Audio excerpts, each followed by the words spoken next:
Gentil audiencia, como siempre me es muy grato el darles la bienvenida a El Amor que Vale.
Le invito a que abra su Biblia y busque el primer capítulo del libro de los Hechos. Vamos a hablar acerca de vivir sobrenaturalmente. En nuestras iglesias, el énfasis durante todo el año debe ser en evangelismo. Los 365 días del año, el tema debe ser cómo dar a conocer a Jesús.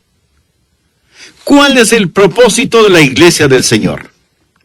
¿Conoce usted la declaración de fe de su iglesia?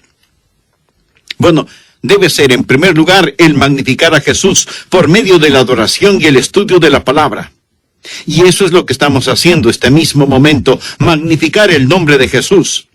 En segundo lugar, motivar a los creyentes en Jesús hacia la madurez espiritual. Esto es, ayudarles a crecer, que no permanezcan como bebés espirituales, que encuentren un ministerio en el cual puedan servir. Y en tercer lugar, dar a conocer a Jesús, primero en nuestro vecindario y luego en todo el mundo. ¿Y cómo dar a conocer a Jesús? Será el tema de este y el siguiente mensajes, porque, y quiero decirlo muy enfáticamente, este mundo necesita conocer a Jesús. Necesitamos dar a conocer a Jesús. Por todas partes estamos tratando de encontrar lo que anhela nuestro corazón, carcomido por el pecado. Y el secreto es que solo en Jesús podemos encontrar lo que anhelamos. Eso es todo lo que el mundo necesita, lo que su vecino necesita, lo que usted necesita.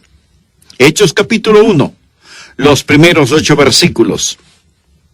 En el primer tratado, Teófilo, hablé acerca de todas las cosas que Jesús comenzó a hacer y a enseñar hasta el día en que fue recibido arriba, después de haber dado mandamientos por el Espíritu Santo a los apóstoles que había escogido, a quienes también después de haber padecido, se presentó vivo con muchas pruebas indubitables, apareciéndoseles durante 40 días y hablándoles acerca del reino de Dios. Y estando juntos, les mandó que no se fueran de Jerusalén, sino que esperasen la promesa del Padre, la cual les dijo, oísteis de mí. Porque Juan ciertamente bautizó con agua, mas vosotros seréis bautizados con el Espíritu Santo dentro de no muchos días. Entonces los que se habían reunido le preguntaron diciendo: Señor, ¿restaurarás el reino de Israel en este tiempo?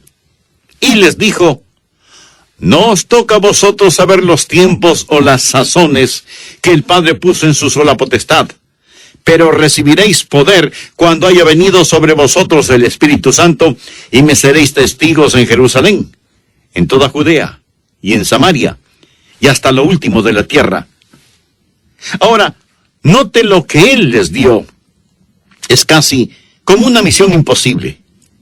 Ahí estaban, mírelos, un pequeño grupo, apóstoles poco respetados, algunos de ellos pescadores, la mayoría eran iletrados, sin educación. No poseían estudios universitarios, ni contaban con estudios de seminario, no tenían finanzas ni prestigio, ni contaban con ninguna influencia política. Y se les ordenó que fueran por todo el mundo y proclamaran el mensaje de un campesino galileo que murió en una cruz, crucificado por el gobierno romano. Era una misión imposible. Piense acerca de lo que tenían y contra lo que se enfrentaban. Y Jesús afirmó: recibiréis poder cuando haya venido sobre vosotros el Espíritu Santo, y me seréis testigos en Jerusalén, en toda Judea y en Samaria, y hasta lo último de la tierra. Esto parece ser una novela magnífica, mas es totalmente verdad. Es la historia de la iglesia triunfante. Mi corazón sufre por nuestra ciudad, por nuestra nación y por nuestro mundo. Y veo lo que Dios nos ha dado, y nos ha dado tanto. Ha sido tan bueno con nosotros. Pero con todo lo recibido, Dios requiere que nosotros llevemos a cabo lo que Él desea que hagamos. Y lo que esa iglesia neotestamentaria hizo, necesitamos volverlo a hacer hoy. Y si queremos algo nuevo, vamos a tener que encontrar algo antiguo. Debemos regresar a lo básico. Mi amigo, la iglesia no es una especie de club campestre glorificado, con hermosos vitrales y una torre. Se nos ha dado un mandato, una comisión, se nos ha entregado una responsabilidad. Y en el libro de los Hechos vamos a descubrir cómo podemos vivir sobrenaturalmente, no superficialmente. Vamos a regresar a lo básico. Hay una historia que se la cuenta mucho, aunque no sé si es verdadera o no, y que tiene que ver con el legendario director técnico del equipo profesional de fútbol, los Green Bay Packers, Vince Lombardi. Se cuenta que un día su equipo jugó en forma calamitosa. Vince Lombardi los reunió, no en el campo de juego, sino en una sala, para pensar, revisar, discutir. El legendario entrenador quería que sus jugadores empezaran por los fundamentos básicos del juego. Se dice que de una funda sacó una pelota de fútbol y les dijo: señores, esta es una pelota de fútbol. Recuerde, todos ellos son jugadores profesionales, pero él quería retornar a los rudimentos del deporte y empezar desde lo básico.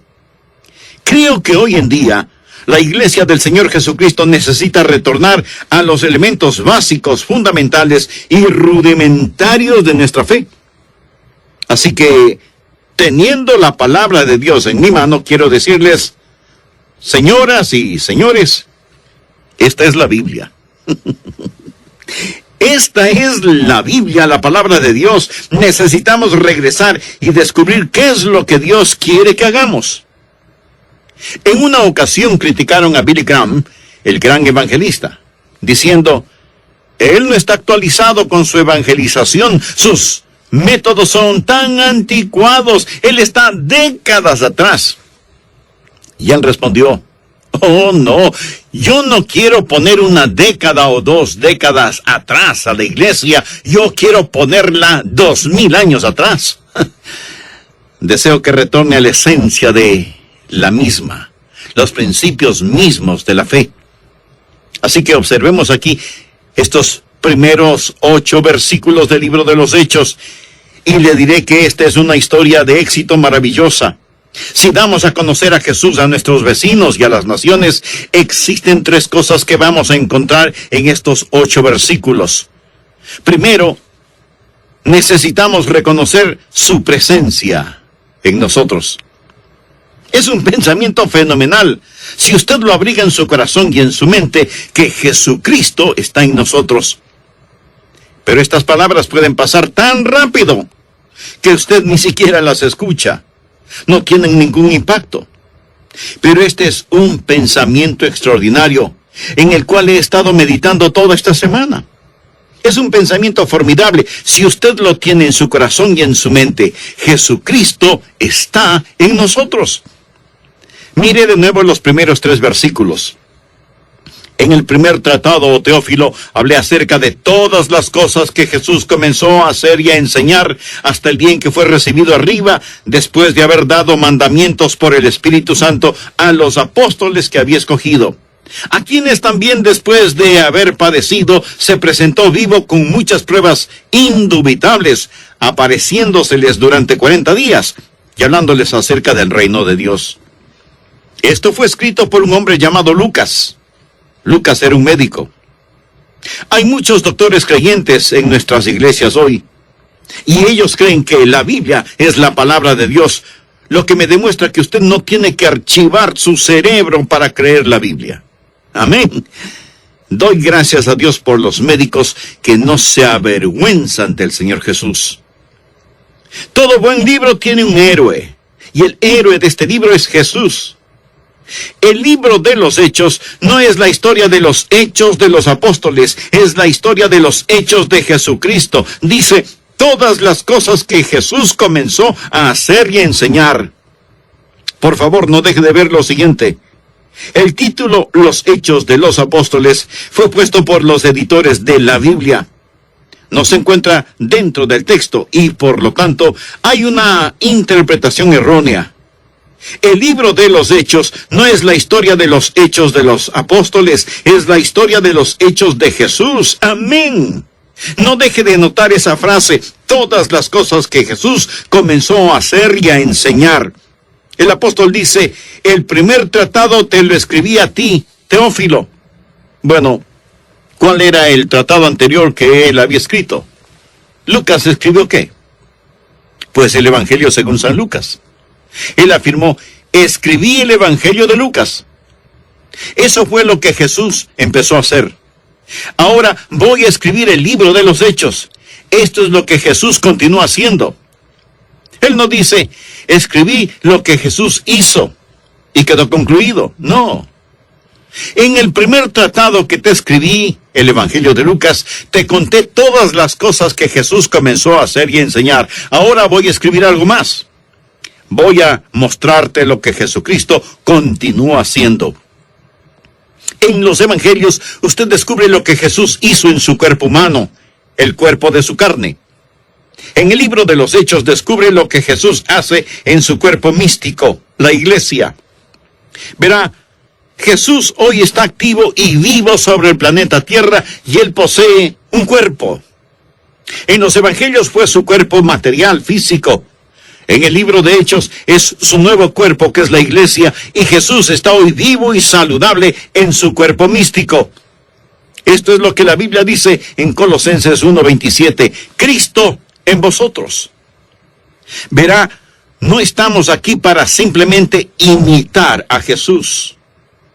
Me gusta esa frase que dice, ¿qué es lo que haría Jesús? Implica lo que Jesús haría si estuviera aquí corporalmente. Amigo, escúcheme. Jesús está aquí. Jesús está aquí. Y no es ¿qué es lo que haría Jesús? Necesitamos dejar que Él haga lo que Él quiere hacer. Cada iglesia neotestamentaria es el cuerpo de Cristo. Allí donde Dios le ha puesto.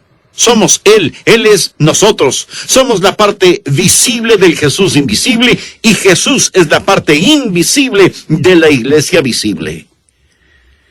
Ruego a Dios que este pensamiento se grabe en nosotros, que Cristo está en nosotros. Empezó en los evangelios, pero continúa hoy. La iglesia de Jesucristo es el cuerpo de Cristo sobre la tierra. Necesitamos dejar de hacer cosas por Jesús. Necesitamos empezar a permitirle hacer algo a través de nosotros. Verá, existe solo una persona que ha vivido la vida cristiana. ¿Cuál es su nombre? Jesús. Nadie jamás ha vivido la vida cristiana, solo Jesús. Y si la vida cristiana se vive en donde usted cuelga su sombrero, donde va a trabajar, donde estudia, no es usted viviéndola, es Jesús que la vive a través de usted. Alguien dirá, Pastor Rogers, usted está haciendo un juego de palabras. No, no lo hago. El apóstol Pablo dijo en Gálatas capítulo 2, versículo 20, con Cristo estoy juntamente crucificado, y ya no vivo yo, mas vive Cristo en mí. Y lo que ahora vivo en la carne, lo vivo en la fe del Hijo de Dios, el cual me amó y se entregó a sí mismo por mí. Si hace cosas para Jesús, esto es superficial. Si Jesús está haciendo algo a través de usted, eso, mi amigo, es sobrenatural. ¿Sabía usted que lo único que tengo derecho de pedirle que crea y emular en mi vida es lo que usted no puede explicar? Si usted puede explicar a Adrián Rogers, aparte del Espíritu Santo, y a Jesucristo en mí, entonces eso es superficial.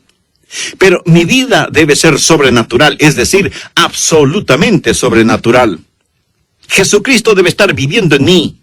Y la vida que yo vivo, debo estarla viviendo por la fe del Hijo de Dios. No la fe en el Hijo de Dios. La fe del Hijo de Dios. La fe que Él me ha dado es la fe que debo estar ejerciendo. Amigo, escúcheme. La vida del creyente no es difícil. Es imposible. La vida del creyente es imposible.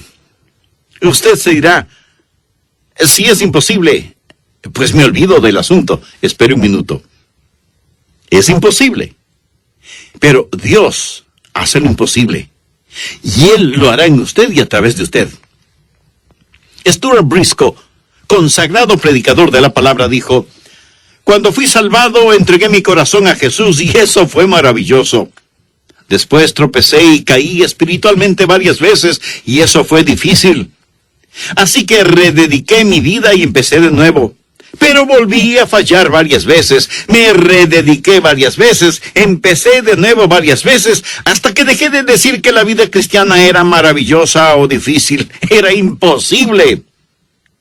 Hasta que descubrí que era Cristo en mí, el que iba a hacerlo a través mío. Y eso sí es maravilloso. Necesitamos dejar de tratar y empezar a confiar y permitir que Jesucristo viva su vida en nosotros. Quizás piense que simplemente estoy hablando palabrerías. Pero amigo, estoy compartiéndole verdades fundamentales, verdades espirituales. El libro de los Hechos es lo que Jesús continúa haciendo. Dios quiere escribir el capítulo 29 del libro de los Hechos, pero quiere hacerlo por medio de su iglesia. Y lo que Jesús quiere hacer en su país y en el mío. Debemos dejar de estar preguntando, ¿qué haría Jesús si estuviera aquí? Él está aquí. Deje que Él sea el Dios en usted. Cualquier otra cosa, aparte de eso, no es más que una pequeña y pobre imitación de Jesús. Mi amigo Bob Sorrell es un gran jugador de golf. Yo nunca juego golf con Bob porque no me gusta ser humillado. Y soy demasiado orgulloso como para jugar golf con él. Pero suponga que un día digo, bueno, voy a jugar con Bob y le voy a ganar el juego de golf. Así que saldré a jugar como Tiger Woods, el campeón de golf. Bob jugará como Bob y él es bueno, pero yo jugaré como Tiger Woods y ganaré. Usted se ríe, claro. Yo no puedo decir que voy a jugar como Tiger Woods y jugar como Tiger Woods. No puedo simplemente decir, voy a ser como él. Y usted no puede decir, voy a ser como Jesús. Mas, suponga que puedo tomar a Tiger Woods y ponerlo en una píldora y tomármela. Él me llena. Bob no sabe que me he tomado esa píldora. Entonces salimos a jugar y empiezo lanzando un tiro espectacular. Y Bob dice, ¿pero qué es esto, Adrián? ¿Dónde aprendiste a jugar golf así? Si soy honrado, le respondería, no es Adrián, es Tiger en mí. Amigo, escuche, no es usted, es Jesús en usted. Y necesitamos dejar de andar arrogantes como si fuéramos maravillosos. Si hacemos algo bueno, es Cristo en nosotros. Lo que ahora vivo en la carne, lo vivo en la fe del Hijo de Dios, el cual me amó y se entregó a sí mismo por mí. Y el libro de Hechos es lo que Jesús continúa haciendo. Nosotros somos el cuerpo del Señor Jesucristo. ¿No sería maravilloso si Jesús estuviera andando libremente en su ciudad o en la mía, por intermedio de su cuerpo, la iglesia? Recuerde, nosotros somos el cuerpo del Señor Jesucristo. Vivir la vida cristiana es un milagro. Hay 3 milagros en la vida del creyente. Existe el primer milagro, que es el nuevo nacimiento. Ese es un milagro maravilloso. Hay el milagro final, el último milagro, que es nuestra transformación, cuando seamos hechos como el Señor Jesús. Pero entre el primero y el último milagros existe un milagro intermedio, y es la vida que vivimos. Nuestra vida debe ser una vida sobrenatural. Deseo que recuerde esto, que la vida cristiana no es su responsabilidad, sino su respuesta a su habilidad, y hablo del Señor Jesucristo. El comandante Jan Thomas dijo, yo no puedo. Él nunca dijo que podría. Él puede. Él siempre dijo que lo haría. Eso es lo primero que necesitamos hacer. Necesitamos reconocer su presencia en nosotros. En Hechos 1:3 leemos, a quienes también después de haber padecido se presentó vivo con muchas pruebas indubitables, apareciéndoseles durante 40 días y hablándoles acerca del reino de Dios. Ahora note en el versículo 2 lo siguiente: después de haber dado mandamientos por el Espíritu Santo a los apóstoles que había escogido. ¿Por qué les dio esta misión imposible? Bien, Él les dio esta misión imposible porque sabía que en Él ellos podrían realizarla. Sin Jesús los apóstoles no hubieran podido hacerlo. ¿Y cuál fue el mandamiento que les dio? Amigos, no tenemos que tratar de adivinarlo, lo sabemos. Tenemos que dar a conocer a Jesús. Pero usted no puede dar a conocer a Jesús si es que usted mismo no le conoce primero. Para ser testigo de Jesús tiene que conocer a Jesús. ¿Sabe cuáles son las órdenes de Jesús para usted? Bien, anote en el margen Mateo 18, 19 y 20. Usted se lo sabe. Por tanto, id y haced discípulos a todas las naciones, bautizándolos en el nombre del Padre, y del Hijo, y del Espíritu Santo, enseñándoles que guarden todas las cosas que os he mandado. Note que esto no es una solicitud, es una orden. Jesús es el Rey. Si usted no es parte de la obediencia a esta orden, escúcheme. Lo siguiente quiero decirlo lo más gentilmente que pueda. Si usted no obedece esa orden, usted no está en buenos términos con Dios, y además es culpable de alta traición contra su Rey. Jesús dice, les he dado la orden para que vayan y hagan discípulos. Debemos dar a conocer a Jesús. ¿Qué nos dice Jesús que hagamos? En Mateo 28, los versículos 19 y 20. 3 cosas. La primera, id y haced discípulos. Él no dijo que hiciéramos decisiones. La gente habla de grandes cruzadas evangelísticas y ellos dicen, tuvimos 1000 decisiones. Él no dijo hagan decisiones, él dijo hagan discípulos, háganlos. No solo debemos hacerlos, sino que debemos marcarlos. Él enseñó bautizándolos en el nombre del Padre y del Hijo y del Espíritu Santo. No minimice el bautismo. Jesús mandó que fuésemos bautizados. Jesús comenzó su ministerio público con el bautismo. Jesús concluyó su ministerio público mandando que nos bauticemos. Una vez que una persona es discípulo del Señor Jesucristo, debe ser bautizada por inmersión, quedando marcada con y testificando, le pertenezco a Jesús, no me avergüenzo de Jesucristo. Algunos creyentes, tanto hombres como mujeres, no se bautizan porque no quieren dañar lo que el peluquero estilista hizo con su pelo.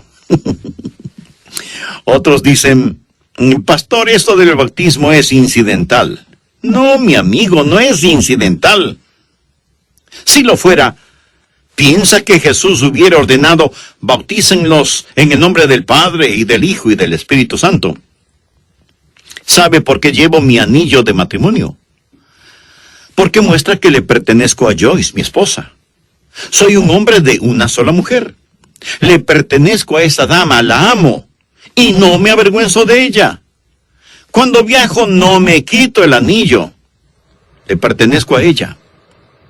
¿Sabe qué significa el bautismo?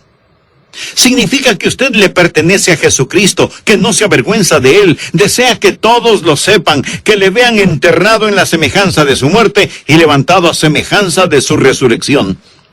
Entonces, primero los discipula, luego los marca y en tercer lugar les ayuda a madurar. Mateo 28:20 dice, enseñándoles que guarden todas las cosas que os he mandado, y he aquí yo estoy con vosotros todos los días hasta el fin del mundo. Amén. El Evangelio es lo que Él empezó a hacer. El libro de los Hechos es lo que Él continúa haciendo. En la iglesia del primer siglo y en la iglesia de hoy en día, de esto es de lo que se trata. No solo debemos reconocer su presencia en nosotros, sino que en segundo lugar necesitamos confiar en su promesa para nosotros. Veamos por favor los versículos del 4 al 8. Y estando juntos, les mandó que no se fueran de Jerusalén, sino que esperasen la promesa del Padre, la cual les dijo, oísteis de mí. Porque Juan ciertamente bautizó con agua, mas vosotros seréis bautizados con el Espíritu Santo dentro de no muchos días. Los que se habían reunido le preguntaron diciendo, Señor, ¿restaurarás el reino de Israel en este tiempo? Ellos querían hablar acerca de profecías. Y él les dijo, no os toca a vosotros saber los tiempos o las sazones que el Padre puso en su sola potestad. Pero recibiréis poder cuando haya venido sobre vosotros el Espíritu Santo, y me seréis testigos. Ellos querían hablar acerca de profecías, él quería hablar acerca de proclamación. Me seréis testigos en Jerusalén, en toda Judea, en Samaria y hasta lo último de la tierra. Anote al margen Lucas 24:49. Jesús les dijo, he aquí, yo enviaré la promesa de mi Padre sobre vosotros, pero quedaos vosotros en la ciudad de Jerusalén, hasta que seáis investidos de poder desde lo alto. Jesús les dijo, no salgan ahora, ni empiecen ningún ministerio hasta que primero reciban esta promesa. Voy a enviarles la promesa del Padre. ¿Cuál es la promesa del Padre?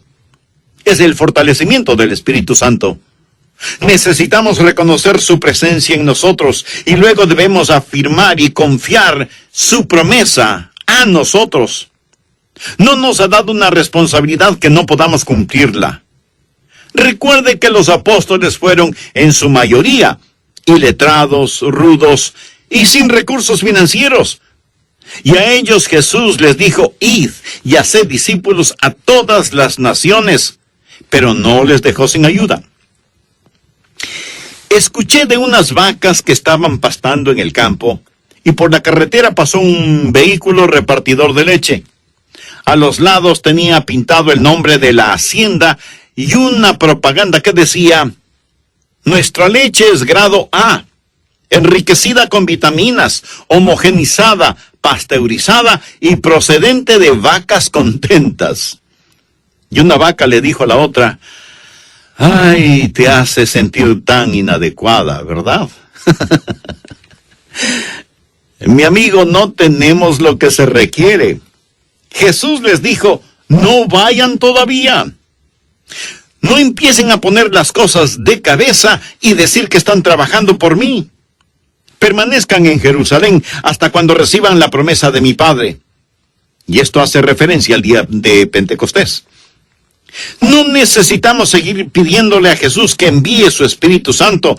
Él ya envió el Espíritu Santo y enseñó en el versículo 8, pero recibiréis poder cuando haya venido sobre vosotros el Espíritu Santo, y me seréis testigos. Aprende este secreto. Usted no tiene que ser un intelectual para ser usado de Dios. De hecho, He sido pastor por mucho tiempo como para saber que algunas de nuestras mentes más brillantes son los peores para testificar. No hay nada malo con tener intelecto, pero Jesús no le llamó a ser un abogado. Él le llamó a ser un testigo. Un abogado argumenta un caso, un testigo dice lo que vio y oyó. Escúcheme, deseo decirle algo más. ¿Sabe por qué algunas de nuestras personas no testifican? Bueno, porque ellos no han visto ni han oído nada. Pero un creyente que ha tenido una experiencia con Jesucristo es automáticamente un testigo. Él no puede evitar ser un testigo. Usted no tiene que saber todas las respuestas. Cuando usted comparta de Jesús, quizás razona, si salgo a testificar, alguien va a hacerme una pregunta bíblica que no sé la respuesta. Mi amigo, no se preocupe. Usted puede contestar cualquier pregunta, toda pregunta que le hagan. Permítame decirle cómo contestarla. Diga simplemente, no sé. ¿No es eso una buena respuesta? Escuche, cuando usted deja de pretender saber lo que no sabe, las personas empezarán a creerle cuando usted les dice lo que sí sabe. Ese es lo que un testigo hace. Dice lo que vio, lo que escuchó.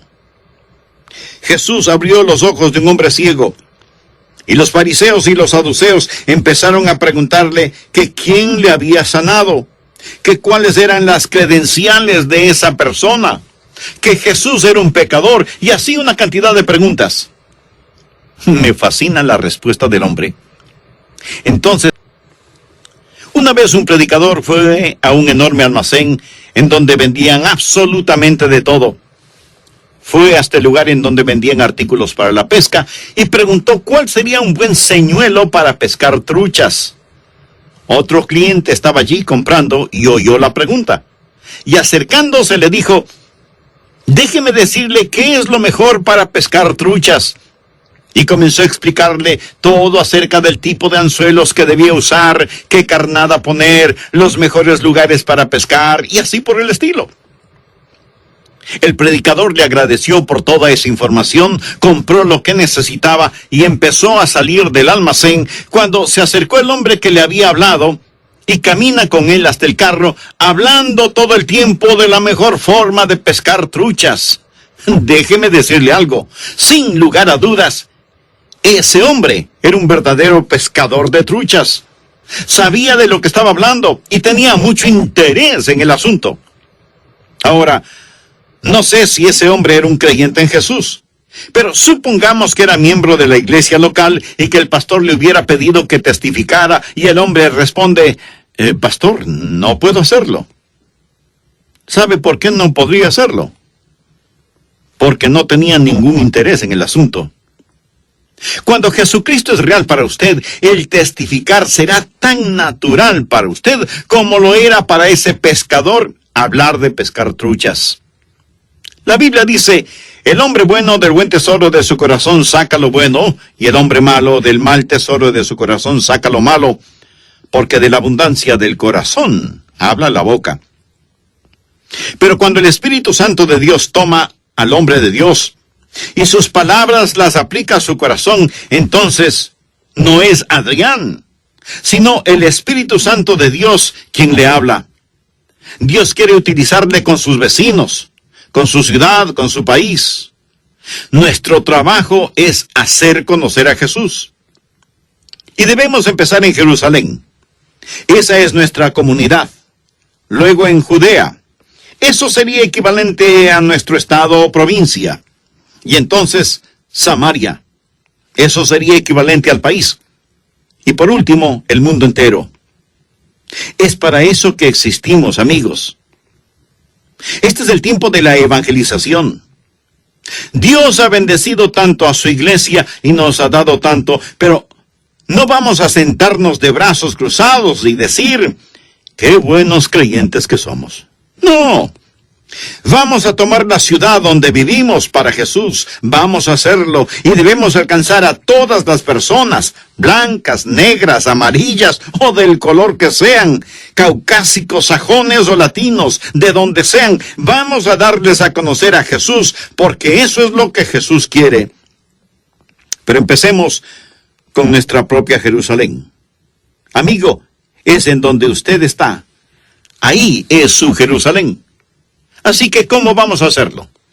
Vamos a reconocer su presencia en nosotros, vamos a confiar en su promesa, pero recibiréis poder cuando haya venido sobre vosotros el Espíritu Santo, y me seréis testigos en todas partes del mundo. Pero note que no nos llama a ser testigos de nuestra propia iglesia o de nuestra propia denominación. El mundo no necesita eso. El mundo necesita a Jesús. Eso me hace un metodista. Espera un instante.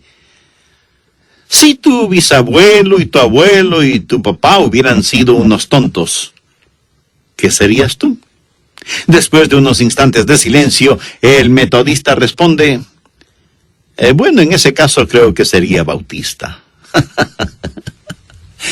Mi amigo, no estamos aquí para ser testigos de alguna denominación. La gente necesita a Jesús. Recibiréis poder cuando haya venido sobre vosotros el Espíritu Santo, y me seréis testigos en Jerusalén, en toda Judea y en Samaria, y hasta lo último de la tierra. Esa es la estrategia divina. Escuche, Dios quiere usar de usted. Si las iglesias cristianas realmente tomaran en serio el compartir a Jesucristo, ¿qué impacto que haríamos en nuestras ciudades? Dios nos hizo una promesa solemne, que recibiremos poder después de haber venido sobre nosotros el Espíritu Santo. Tercero, necesitamos responder a su programa a través de nosotros. ¿Cuál es su programa a través de nosotros? Mire el versículo 8. Pero recibiréis poder cuando haya venido sobre vosotros el Espíritu Santo, y me seréis testigos en Jerusalén. ¿Y qué de sus vecinos? ¿Conocen sus vecinos a Jesús? ¿Saben que usted es salvo? ¿Saben que usted tiene algo más que tan solo una clase de cristianismo cultural? Verdaderamente, a ellos les tiene sin cuidado cuánto sabe usted de profecía bíblica. Los apóstoles preguntaron, Señor, ¿restaurarás el reino de Israel en este tiempo? Él respondió, eso no les concierne a ustedes. Eso no necesitan saberlo. Eso no es asunto suyo. Carlos Spurgeon, uno de los grandes predicadores del Evangelio, dijo, yo prefiero guiar a una sola alma a Jesús que descifrar todos los misterios de su divina palabra. Conversaba con dos jóvenes miembros de nuestra iglesia y me dijeron, Pastor, hemos sido aceptados por el directorio de misiones en el extranjero para ir a Kosovo. Vamos a ir a esa ciudad para compartir el Evangelio de Jesucristo. Mi corazón se inflamó de gozo al saber que dos jóvenes de nuestra iglesia han sido aprobados para tener entrenamiento misionero. Pero déjeme decirle por qué van a Kosovo. Porque primero fueron testigos de Jesucristo aquí, en su propia Jerusalén. Un hombre solicitó ser tomado en cuenta para servicio misionero en otro país. La persona que revisaba su solicitud le preguntó, ¿qué es lo que está haciendo de servicio misionero en el vecindario en donde vive ahora mismo? Y el candidato respondió, bueno,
En realidad, no mucho.